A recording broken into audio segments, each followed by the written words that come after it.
तो ये नजासतों से पाक करने के तरीके। अब आइए मैं आपको बताता हूं।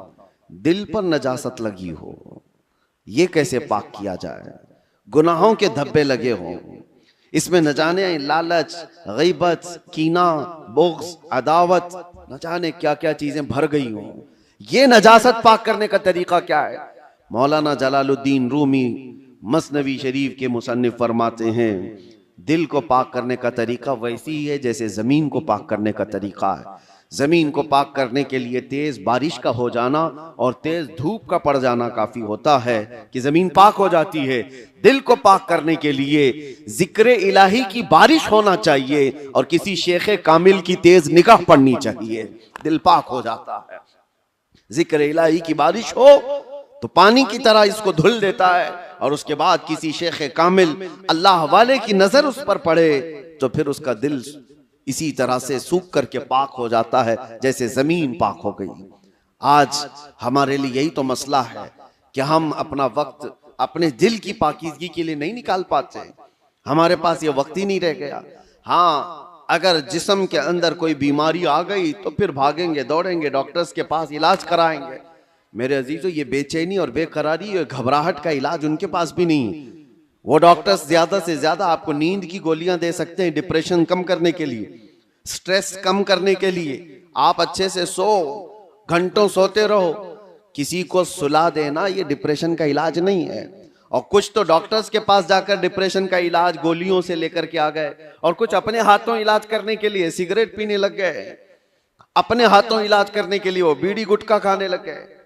उनको ये लगता है कि जैसे ही डिप्रेशन होगा, टेंशन होगा, सिगरेट फूंकूंगा तो टेंशन फ्री। उससे 2 कदम आगे बढ़कर कुछ लोग शराब की तरफ चले गए, उससे आगे कदम बढ़कर के चरस, अफयून, गांजा इस पर चले गए। इन सब से पूछो तो एक ही जवाब देते हैं, टेंशन फ्री हो जाते हैं ये लेकर के। सिगरेट वाला भी, शराब वाला भी, चरस गांजे वाला भी, उसको ये लगता है कि ये लेने के बाद ऐसा लगता है मैं हवाओं में उड़ रहा हूं। उसके बाद नशा उतरने के बाद फिर क्या होता है? ये तो उस तरह से है खुजली की बीमारी, जब तक खुजाते रहो अच्छा लगे, हाथ छोड़ दो तो फिर जलन शुरू हो जाए, चमड़ी छिल जाए। गुनाहों का यही मामला है, करने के वक्त थोड़ी सी लज्जत, लेकिन वो बड़े दाग धब्बे छोड़ जाते हैं, बेचैनी और बढ़ जाती है, घबराहट और बढ़ जाती है। मैंने तड़पते हुए लोगों को देखा है जिनको नशा नहीं दिया गया, जो नशा के एडिक्ट थे, उनको अगर अचानक रोक दिया गया तो फिर वो हाथ पांव ऐसे मारते हैं कि उनके हाथ में चाकू आ जाए तो किसी को मार भी डालें, उनके पास जो कुछ भी आ जाए वो सामने वाले को कत्ल भी कर दें अपने नशा के लिए। वजह क्या है? दिल को इतना बेचैन और बेकरार कर दिया उन्होंने दुनियावी ये गलाजतों से इलाज करने के चक्कर में कि वो दिल की बेचैनी हाई लेवल पर बढ़ गई। दिल की बेचैनी और बेकरारी नशा से सही नहीं होती। दिल अल्लाह का बनाया हुआ है, ये रहमान का बनाया हुआ है, इलाज भी उसी के जिक्र से मुमकिन है। अल्लाह ही के नाम से ये दिल को सुकून मिलता है। इसीलिए मौलाना जलालुद्दीन रूमी रहमतुल्लाह तआला अलैह एक बात और भी कहते हैं। खाने काबा देखा है? खाने काबा, तवज्जो चाहता हूं, खाने काबा इतना मुअज्जम, इतना मुकद्दस है कि उसके लिए करोड़ों मुसलमान पूरी दुनिया के अतराफ व अकनाफ से आकर तवाफ करते हैं, बोसे देते हैं, सीना लगाते हैं।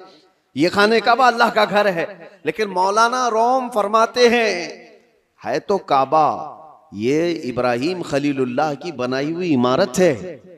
इब्राहिम खलीलुल्लाह अलैहिस्सलाम की बनाई हुई इमारत है काबा।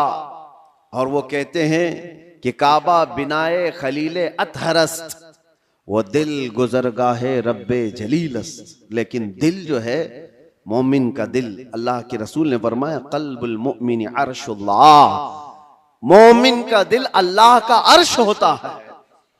काबा इब्राहिम खलीलुल्लाह ने बनाया, दिल तो रब्बे जुल जलाल ने बनाया। तो कहा है मौलाना रोम ने कि काबे से भी अफजल है मोमिन का दिल। काबे की बेहुरमती उससे बढ़ करके मोमिन के दिल की बेहुरमती है। मोमिन के दिल का मकाम और भी बुलंद किया गया। इसीलिए मेरे अजीजों, हुजूर पाक सल्लल्लाहु तआला अलैहि वसल्लम ने जो फरमाया इत्तकू फिरासतल मुमिनी फइन्नहु यंजुरु बिनूरिल्लाह, इसका मतलब क्या है? हुजूर ने फरमाया मोमिन की फिरासत से डरो, इसलिए कि जब वो देखता है तो अल्लाह के नूर से देखता है। ये किसके लिए फरमाया गया? वो मोमिन सालेह जिसका दिल पाक है। होता क्या है मैं आपको बताऊं, जिसका दिल पाक है, औलिया कामिलीन की बारगाहों में जाने के वक्त होता क्या है, आप आए हैं, आप आए और कोई चीज आप जुबान से कहा नहीं, लेकिन मैं एक शीशा लेकर के बैठा हूं, एक आईना लेकर के बैठा हूं, आपके आते ही आपकी पूरी तस्वीर इस आईने में आएगी कि नहीं आएगी? कुछ नहीं कहा आपने, बोला कुछ नहीं, और मैं आपकी तस्वीर पूरी आईने के अंदर देख सकता हूं। बुजुर्गान दीन के दिलों का मामला ऐसा ही है, वो इतना पाक दिल होता है, जो भी सामने जाता है उसके दिल की सारी तस्वीर उनके दिल पर छप जाती है। वो ये तक भी जानते हैं कि क्या चीजें लेकर के आया है। ऐसा नहीं है कि ये किसी और ताकत और कुव्वत से, जादू सहर सिफली से ये मालूम कर रहे, बल्कि दिल की पाकीज़गी इतनी है कि सामने वाले के दिल की तस्वीरें इस पर छप जाती हैं। दिल पाक रखने का इसीलिए हुक्म बुजुर्गान दीन ने फरमाया। आज सबसे ज्यादा गलाजत इसी की है हमारे पास। मैं एक और बात आपसे पूछता हूं, ये अल्लाह का घर है, मस्जिद है, मस्जिद में कोई अगर गलाजत ला करके फेंक दे तो क्या आप बर्दाश्त करेंगे उसे? मस्जिद के अंदर कोई पेशाब पखाना अल्लाह हजार बार ना करे, मुआज अल्लाह, ला करके डाल दे तुम्हारे सामने, तुम बर्दाश्त करोगे? आप झगड़ लोगे, थप्पड़ लगा दोगे, उसको निकाल बाहर कर दोगे कि ये अल्लाह का घर है, यहां पर गलाजत कैसे डाल दिया तूने? जो मस्जिद की सफों पर गलाजत देखने को तैयार नहीं, वो मुसलमान फिर अपने दिल को जो अल्लाह का अर्श है उसमें गलाजतें कैसे डाल रहा है? खुद से तो डाल रहा है। न जाने किसकी किसकी मोहब्बत, न जाने कौन कौन से गलीज सोचे उसने दिल में डाल रखा। इसीलिए हजरत साबिर कलियरी रहमतुल्लाह ताला अलैह फरमाया करते, एक दिल है उसमें दो चीजें नहीं आ सकती, या तो अल्लाह की मोहब्बत आएगी या तो फिर इंसानों की। अल्लाह रसूल की मोहब्बत होगी या तो फिर इंसानों की, दुनिया की मोहब्बत और अल्लाह की मोहब्बत एक साथ दिल के अंदर नहीं आ सकते। तो तुम ये फैसला करो किस चीज को तुमने जगह दे रखा है, अपने दिल को किसके लिए खोल रखा है। मेरे अजीजों, और एक इलाज की तरफ मैं आपको लेकर चलता हूं। अल्लाह के रसूल सल्लल्लाहु ताला अलैहि वसल्लम के पास एक सहाबी आए। एक अलामत और भी मैं आपको बताऊं, नमाज पढ़ते हैं, जैसे अभी मैंने कहा दिल के काले होने की अलामत यह है कि मस्जिद में ज्यादा देर दिल नहीं करता, नमाजों का वक्त हो जाए तो तबीयत भारी लगने लगे, उसे इबादतों की तरफ शौक नहीं लगता, ये दिल के उसके सिया होने की अलामत। इसी तरह से जब कुरान की तिलावत होती है ना, तो पाक दिल वाले की आंखों से आंसू आ जाते हैं। साफ दिल वाला नमाजों में माह हो जाता है, डूब जाता है। और दिल के अंदर अगर गुनाहों का बोझ हो तो नमाज भी भारी। वो पीछे से चिल्लाने लग जाए, इमाम साहब कितनी लंबी किरात करते हैं यार, ये तो दुआएं कितनी लंबी लंबी मांगते हैं, हमारा काम धंधा है। तुम्हारा दिल का बोझ है जो तुम 3 घंटे 4 घंटे मैच देखने पर ये नहीं कहते कि कितना लंबा चल रहा है, फिल्में देखने पर कभी ये नहीं कहते, लेकिन मस्जिद में 10 मिनट से ज्यादा की अगर जमात हो जाए तो ये बेचैनी और बेकरारी क्यों बढ़ जाती है?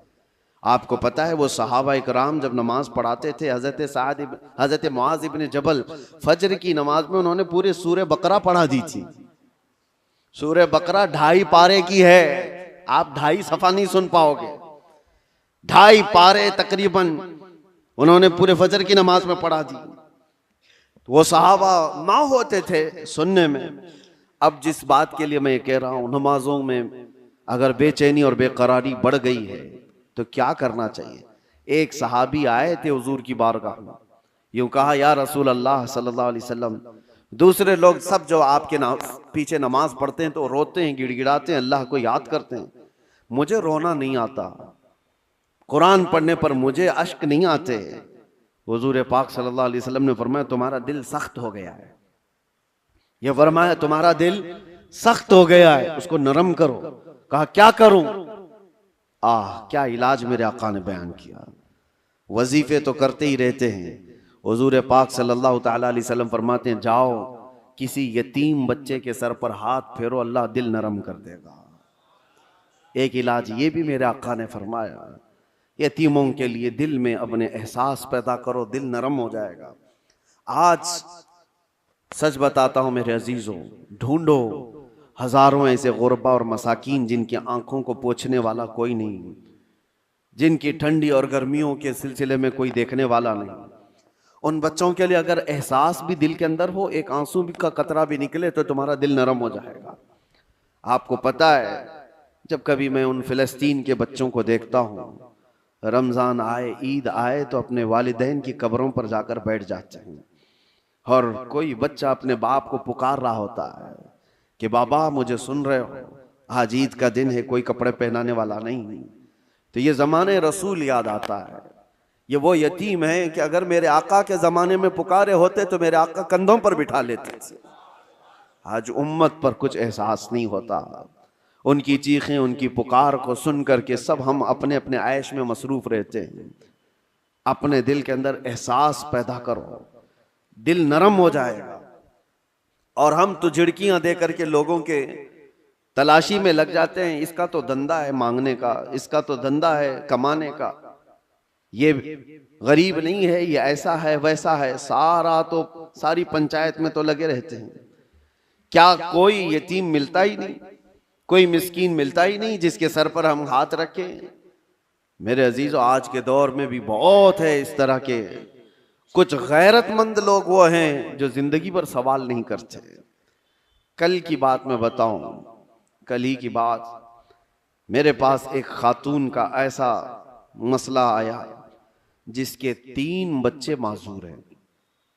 एक 14 साल का, दूसरा 12 साल का, तीसरा 9 साल का। तीनों बिस्तर पर, हाथ पांव मुड़े हुए, सर झुका हुआ, न बोल सकता है न हाथ उठा सकता है, पेशाब पखाना सब बिस्तर पे। और शोहर का इंतकाल हो चुका।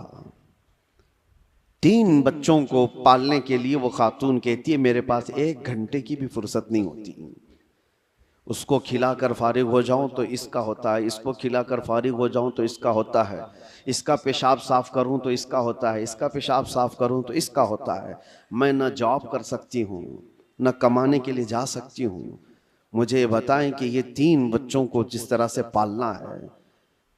और आखिर में उस खातून ने जो बात कही मेरे दिल पर लगी। मैंने कहा घबराहट और बेचैनी में कुफ्र तो नहीं करती कि मेरे घर में ऐसा क्यों हो गया? कहती है नहीं मौलाना, कभी आज तक मेरे दिल में ख्याल भी नहीं आया। मैं तो शुक्र करती हूँ कि अल्लाह तबारक व तआला न होने से कुछ दिया तो है, और मुझे इसी खिदमत के लिए दुनिया में पैदा किया गया होगा, मैं ये सोचती हूँ। और आज इन बच्चों का चलना फिरना मैं नहीं देख सकती, आखिरत में अल्लाह इसका अजर तो देगा। कहा ये सालिहीन लोग हैं, इन लोगों की मदद कोई करने को आगे इसीलिए नहीं बढ़ता कि वो गैरतमंद लोग हैं, किसी से पूछते नहीं हैं, मांगते नहीं हैं। लेकिन आस पड़ोस में लोगों को एहसास तो होता है कि ऐसे घर मौजूद हैं, कि उन तक हम क्यों नहीं पहुंचते? ये दिलों की सख्तियां हैं मेरे अजीजों। दिल जब सख्त हो जाता है तो उसे आसपास का कुछ नजर नहीं आता। आप ढूंढो, ये शाबानुल मुअज्जम का महीना है, कसरत से इबादत की तरफ बढ़ाने वाला महीना है, रमजान के इंतजार वाला महीना है। और इसमें जो बीज बोगे तौबा इस्तिग़फ़ार के, वो रमजान में उसके फल देखने को मिलेंगे। अभी इसे इसकी तैयारियां करो कि दिल पाक हो जाए, दिल नरम हो जाए। जिक्र इलाही से अपने हर रात को सजाओ, हर रात को। और जिसका दिल बीमार हुआ, कुरान तो ये कहता है तुम क़सत क़ुलूबुहुम मिन बअदि ज़ालिका फ़हिय कल हिजारति औ अशद्दु क़स्वा, कि बनी इस्राइल के बारे में कुरान में अल्लाह फरमाता है उनके दिल इतने सख्त हो गए जैसे पत्थरों की तरह। पत्थरों की तरह इंसानों के दिल कभी कभार पत्थर से ज्यादा सख्त होते हैं। व इन्न मिनल हिजारति लमा यतफज्जरु मिनहुल अनहार व इन्न मिनहा लमा यशक्ककु फयखरुजु मिनहुल मा व इन्न मिनहा लमा यहबितु मिन खशियतिल्लाह। अल्लाह फरमाता है पत्थर तो ऐसे हैं कि कभी कभार उनमें से पानी तो निकल जाता है, पत्थर तो ऐसे हैं कि उनमें से नहरें निकलती हैं। आप नहीं देखते पहाड़ों से जो फॉल्स, जो आबशार गिरते हैं, ये क्या है? अल्लाह फरमाता है ये खौफे खुदा से पत्थर रोता है तो पानी निकलता है, ये पत्थरों का रोना है। व इन्न मिन्हा लमा यहबितु मिन खशियतिल्लाह, अल्लाह फरमाता है कभी कभार ये चट्टानें खसक करके जो गिर जाती हैं, आप देखते हैं लैंडस्लाइडिंग कहा जाता है इसको, या फिर चट्टानें खसक करके गिर जाती हैं। कुरान तो कहता है ये खौफे खुदा से हिल जाते हैं पत्थर, तो पहाड़ों से गिर जाते हैं। और इंसान का दिल ऐसा है कि पत्थरों से ज्यादा सख्त हो जाता है, ना इसके आंसू आए ना इसका जिस्म हरकत में आया। ये कुरान की बात कह रहा हूं। तो जब इतना सख्त हो जाता है दिल, तो ये भी कहा गया कि इंसान का हाई लेवल का जब सख्त दिल हो जाता है तो वो अपनी माँ और बेटी में और बीवी में फर्क करना भूल जाता है। वो आम औरत में अपने रिश्तों में फर्क करना भूल जाता है। हलाल और हराम की तमीज उससे निकल जाती है और उसको नमाज और गैर नमाज के औकात में कोई फर्क नहीं लगता। यहाँ तक कि बढ़ते बढ़ते इस्लाम और कुफ्र के बीच की दीवार को भी वो खत्म कर जाता है। दिल की सख्ती आदमी को, वो दिलों की सख्तियां ही तो थी जो मक्का वाले अपनी पैदा हुई बच्चियों का गला मरोड़ कर जिंदा दफन कर देते थे। वो दिलों की सख्तियां ही तो थी कि वो अपनी माँ और बहनों को बाजारों में ला करके बेच देते थे। वो दिलों की सख्तियां ही तो थी कि काफिले के काफिले लूट करके उनको मार दिया करते थे।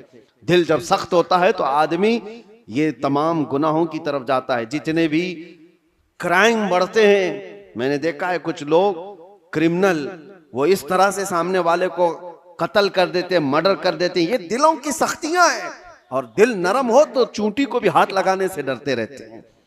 आपके अंदर अगर दिल नरम है तो आप जानवर को भी मारने से कतराते हैं नहीं, और दिल सख्त हो जाए तो फिर उसके सामने कोई तमीज नहीं होती। इसलिए सबसे पहले दिल का इलाज करें। अपने दिलों का इलाज अल्लाह के जिक्र से है। कसरत से अल्लाह का जिक्र करें। या अल्लाह या रहमान या रहीम दिल मारा कुन मुस्तकीम। हमारे बुजुर्गान दीन जब बैत करते थे तो सबसे पहले ये पढ़ाते थे, ऐ अल्लाह ऐ रहमान ऐ रहीम दिल मारा कुन मुस्तकीम, मेरे दिल को हमारे दिल को इस्तिकामत अता फरमा दे, हमारे दिल को सिराते मुस्तकीम अता कर दे, घबराहट और बेचैनी से आजाद करा दे। तो ये सबसे पहले बैत करने के वक्त भी पीर मुर्शिद पढ़ाते थे। इसीलिए कसरत से पढ़ो, या अल्लाह या रहमान या रहीम, या अल्लाह या रहमान या रहीम दिल मारा कुन मुस्तकीम बिहक़्क़ि इय्याका नअबुदु व इय्याका नस्तईन। अल्लाह तबारक व तआला इस दुआ से दिलों को नरम फरमा देगा, दिलों की सख्तियां खत्म हो जाएंगी।